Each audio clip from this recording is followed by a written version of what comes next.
hang out with me during my prep. So the things on my to-do list are fill out my HSA form, work on lesson plans for next week, and that'll probably be all I have time for. So let's get started.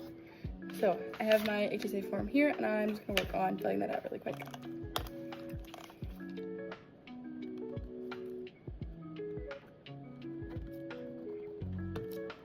So it's kind of fun because you can decide whether you want it throughout the school year to help pay for your medical bills. We don't have typical insurance here.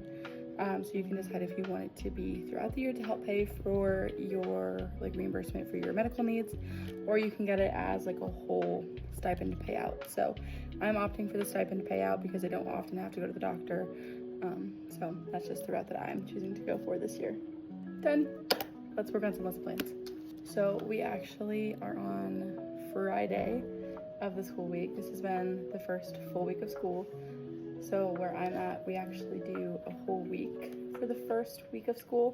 I know some places don't do all week. They just do maybe like a Tuesday, Wednesday, Thursday, Friday, or a Wednesday, Thursday, Friday. But we go the entire week. So it's been an interesting week. I am so excited about this group of kids. They seem to be such a sweet group of kids. And academically, I think that they are right where they should be. I think that they are going to be great this year. I was actually really impressed. I did a writing activity earlier this week, and I was really impressed to see, first of all, their handwriting. Their handwriting is so good. So props to their first grade teacher. And the other thing that really surprised me is just like the way that they write their sentences is really nice. So I can tell that they worked really hard on their writing skills last year, and I'm excited to be able to continue to do that this year. Also, while my little Belle is sitting here, this is just like a Bath & Body Works hand sanitizer holder, and then it has my bell just in it. So sometimes I like to clip it to my lanyard if I'm walking around the classroom.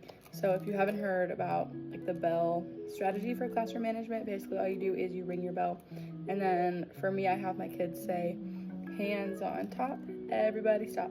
And then they should be looking at me when the bell is done. So my bell sounds like this. And then they say, hands on top, everybody stop. And then they're looking at me while I'm giving directions. So I use it during like transition times or when I need to give more direction, stuff like that. So if you don't have a bell, get yourself a bell. Now let's work on some lesson plans.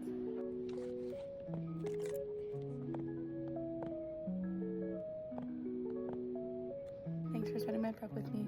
I love you. Jesus loves you. Have a great Friday. Bye.